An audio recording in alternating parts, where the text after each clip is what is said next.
বহুদিনের ইচ্ছে ছিল ওমকারেশ্বর ও মহাকালেশ্বর জ্যোতির্লিঙ্গ দেখতে যাবার। সময় মতো সুযোগও হয়ে গেল।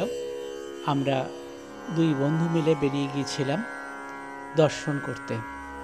ট্রেনে আমরা পেয়ে গিয়েছিলাম আমাদের পাশেই কিছু দিদিদের, তারাও আমাদের শ্রী রামকৃষ্ণ পরিবারেরই।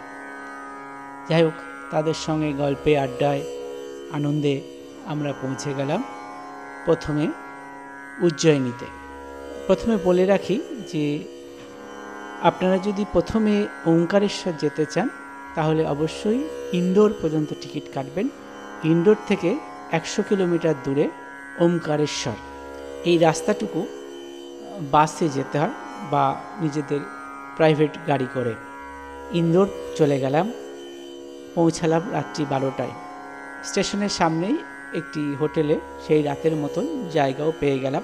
পরদিন ভোরবেলা 5:50 বাস ধরে আমরা 9:30টার মধ্যে ওমকারেশ্বর এসে পৌঁছালাম। সেখান থেকে ঝোলা ব্রিজ পার হয়ে আমরা চলে গেলাম আমাদের আস্তানায় ওঙ্কার মঠে। ফোনে ওখানকার পূজনীয় মহারাজকে আমরা আমাদের দুজনের থাকার ব্যাপারে বুক করি। 600 টাকা করে পার ডে আর 100 টাকা পার হেড খাবার। দুপুরে এবং রাত্রে শুধু প্রসাদ পাওয়া যায় ওখানে। যাই হোক, আমরা 10টার মধ্যে ওঙ্কার মঠে পৌঁছে গেলাম।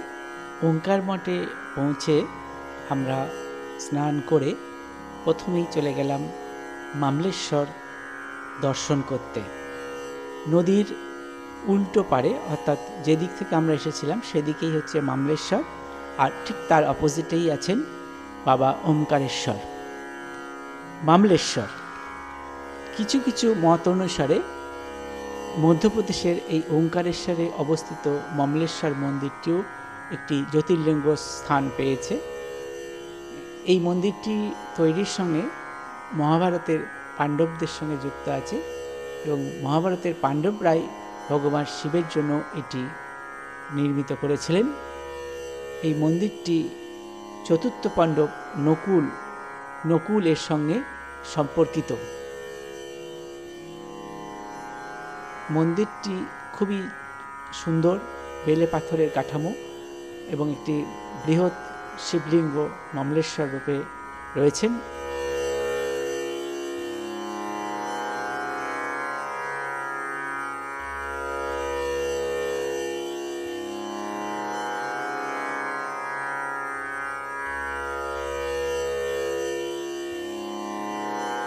এইটি দর্শন করে আমরা ফিরে এলাম ওঙ্কার মঠে।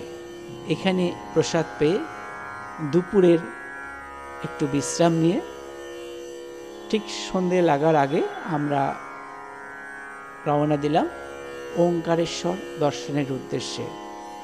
ওঙ্কার মঠ থেকে ওঙ্কারেশ্বর মন্দিরের দূরত্ব 500 কি 600 মিটার। আমরা ওঙ্কারেশ্বর দর্শনের যে স্পেশাল লাইন হয় সেই টিকিট 300 টাকা করে কেটে রেখেছিলাম, যার জন্য আমাদের লাইনে খুব একটা বেশি দাঁড়াতে হলো না। মন্দিরে দর্শন করলাম ওমকারেশ্বরের শৃঙ্গার বেশ। ওমকারেশ্বর এরও একটা প্রাচীন পুরাণ কিংবদন্তি আছে যে বিন্ধ্যা দৈত্য তার ক্ষমতার জন্য এবং রাজা মান্ধাত্তার ভক্তি, যার ফলে এই ওঙ্কারেশ্বর জ্যোতির্লিঙ্গ তৈরি হয়েছিল। এখানে এই ওঙ্কারেশ্বর জ্যোতির্লিঙ্গের নিচেই একটি গুহা আছে যেখানে আদি শঙ্কর এসেছিলেন এবং এটি একটি তীর্থস্থানে পরিণত হয়েছে। আমরা সেটি দর্শন করে আবার সেই রাতে ফিরে এলাম ওঙ্কার মঠে।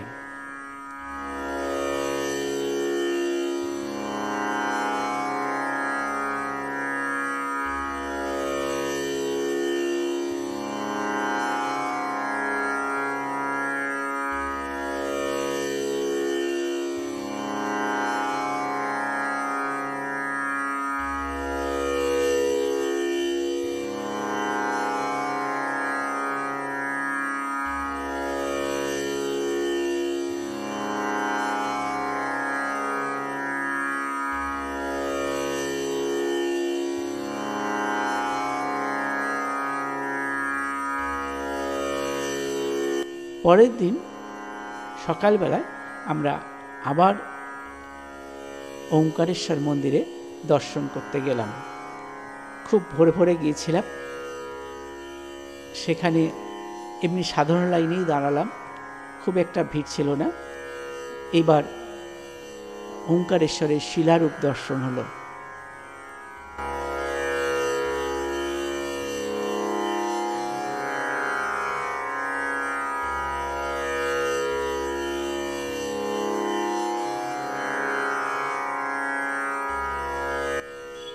ওখান থেকে বেরিয়ে একটু টিফিন করে আমরা এই ওঙ্কারেশ্বরের পরিক্রমায় বেরোলাম। এই পরিক্রমাটি হয় এই যে ওম পর্বতটি রয়েছে, ওঙ্কার আকারের যে পর্বতটি রয়েছে, এটি দিয়ে ঘন্টা 2-2.5 সময় লাগে এই পুরোটি পরিক্রমা করতে।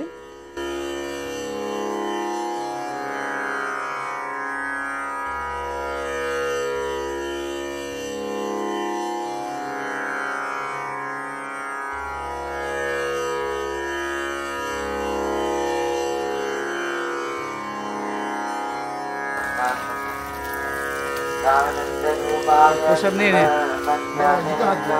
তাই কি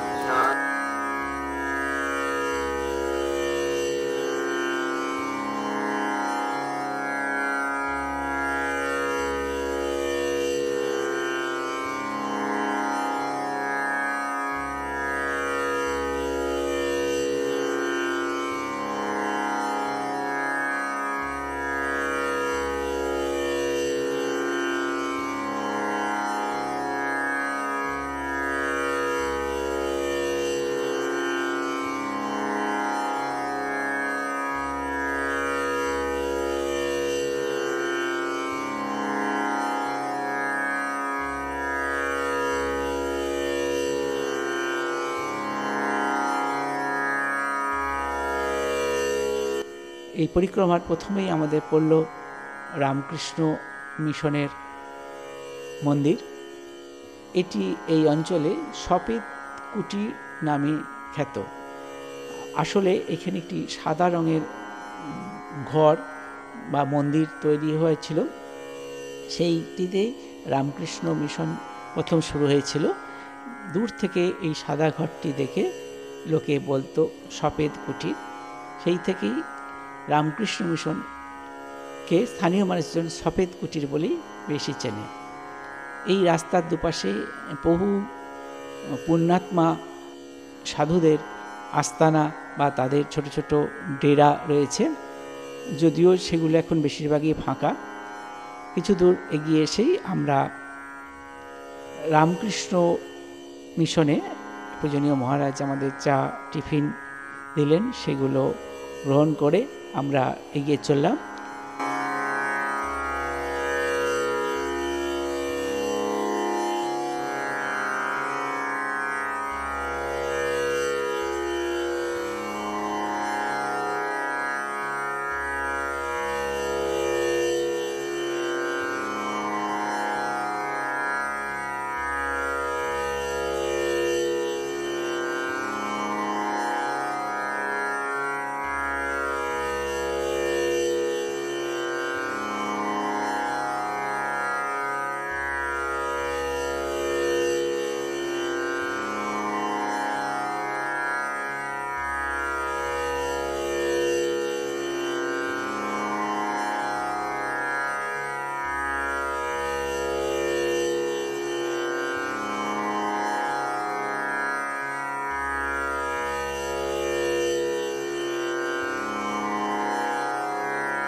কিছু দূর গিয়েই পড়ল হচ্ছে সঙ্গম, যেখানে কুবের নদী, যাকে কাবেরী বলে ডাকে, কাবেরী এবং নর্মদার মিলনস্থল, যেখানে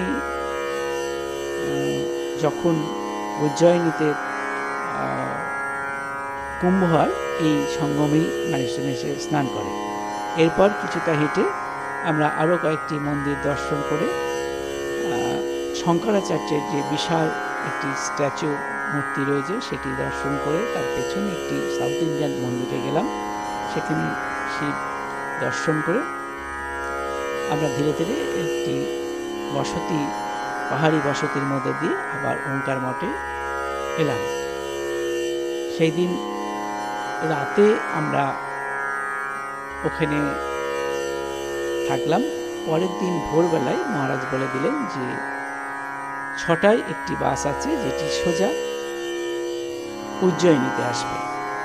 আমরা সেই মতো বেরিয়ে সোজা উজ্জয়িনীর বাস ধরলাম। যদিও বাসটি উজ্জয়িনী পর্যন্ত সোজা না এসে আমাদের ইন্দোর থেকে চেঞ্জ করে অন্য বাসে তুলিয়ে দিল। যাই হোক, আমরা 11টা নাগাদ মহাকালেশ্বর এসে উপস্থিত হলাম। মহাকালেশ্বরের গল্প বলবো আগামী এপিসোডে।